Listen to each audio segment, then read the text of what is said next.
Assalamualaikum warahmatullahi wabarakatuh. Perkenalkan, nama saya Sidraptar Bawa, NIM 20010404058, Prodi Pendidikan Bahasa dan Sastra Indonesia. Di sini saya akan mengenalkan sejarah sastra angkatan 45. Periode singkat ini tidak banyak karya sastra yang lahir. Penting, beberapa pengarang yang masih menulis pada periode lebih banyak menulis karya-karya untuk kepentingan Jepang sebagai bagian dari propaganda Jepang. Semua bentuk kesenian menjadi alat propaganda, baik itu puisi, novel, dan drama. Latar belakang masa pendudukan Jepang. Pada awal Maret 1942, Jepang mendarat di Pulau Jawa. Setelah itu dimulailah pemerintahan Jepang di Indonesia.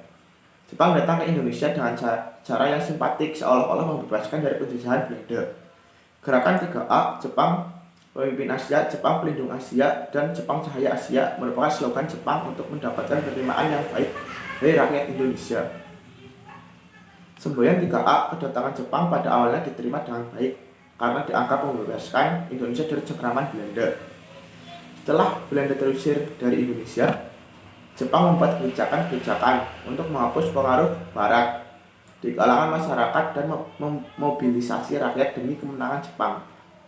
Untuk menghilangkan pengaruh Barat, Jepang melarang penggunaan bahasa Belanda dan Inggris serta memajukan bahasa Jepang. Karena bahasa Jepang yang sedikit diketahui orang Indonesia, bahasa Indonesia menjadi bahasa utama untuk tujuan propaganda Jepang. Walaupun kehidupan masyarakat pada waktu itu serba sulit, ternyata semangat dan kreativitas pengarang tidak menghilang. Artinya, kepengarangan tidak selalu berkaitan dengan keadaan ekonomi, sosial, dan politik yang mapan. Kepengarangan dapat tumbuh dan berkembang dalam keadaan apapun, sedangkan hasilnya sesuai dengan kondisi lingkungannya. Mungkin hasil sastra pada masa pendudukan Jepang tidak bermutu tinggi menurut ukuran zaman sekarang, karena ada pandangan-pandangan akan nilai yang berbeda. Situasi dunia kesusastraan sama pendudukan Jepang memiliki ciri khas, baik dari segi isi masalahnya maupun jenis penulisannya, karya sastranya. Jepang menuntut hasil kesusastraan yang mendorong cita-cita peperangan dan menunjang kepentingan pemerintah. Tuntutan ini mengundang setuju dan tidak setuju di kalangan pengarang sendiri. Situasi itu ternyata turut mewarnai wajah karya sastra. Karya sastra yang mendukung Jepang jelas akan memperoleh kesempatan publikasi. Sebaliknya, yang nadanya menolak pasti akan disingkirkan. Pengarang dan karya sastranya yang muncul pada masa angkatan 45 adalah sebagai berikut. Chairil Anwar, Kerikil Tajam dan Yang Terempas dan Yang Luput 1949, Ahdiatka Mahdirja Ateis 1948, Idrus Dr. Bisma 1945, Mohtar Rubis, roman yang pertama berjudul Tak Ada Ujung 1950, Pramoedya Antanta Tur Cerita dari Blora 1952, Uti Kakang Somtani Tambera 1923, Sitor Setomorang Surat Kertas Hijau 1954, Usmar Ismail Mutiara dari Nusa Laut 1953, Bahri Siregar Tanda Bahagia 1954, Trisno Sumarjo Katati dan Perbuatan 1952. Latar belakang sastra propaganda. Pada bulan Agustus 1942, pemerintah Jepang mendirikan sebuah badan bertugas mengurus kegiatan propaganda Jepang yang diberi nama Sendenbu. Lembaga ini berusaha membangun citra pemerintah Jepang melalui berbagai cara, termasuk mempropagandakan kebijaksanaan pemerintah Jepang.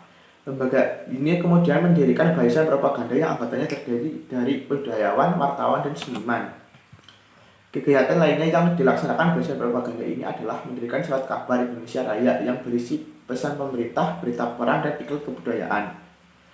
Surat kabar yang hanya berisi 4 halaman ini terbit setiap hari, kecuali hari libur dan minggu.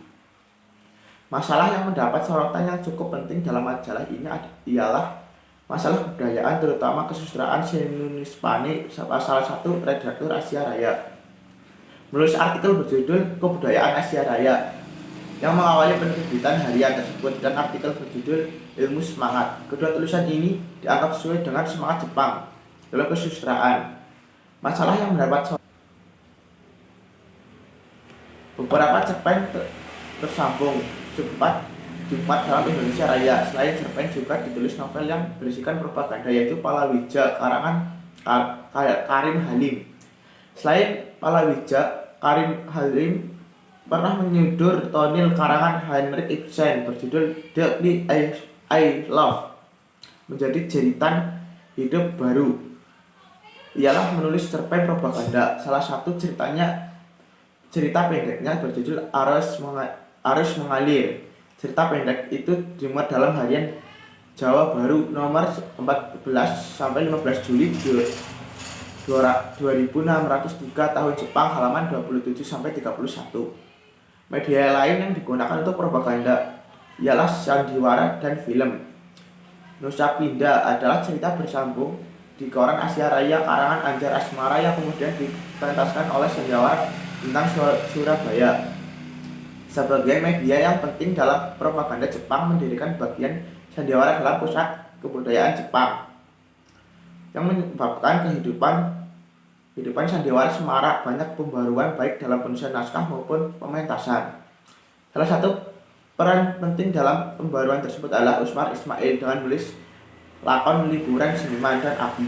Sedangkan Al-Hakim atau Dr. Abu Hanifah yang juga kakak Usmar Ismail menulis Taufan di Atas Asia, Intelek Istimewa, Dewi Reni, dan Insan Kamil.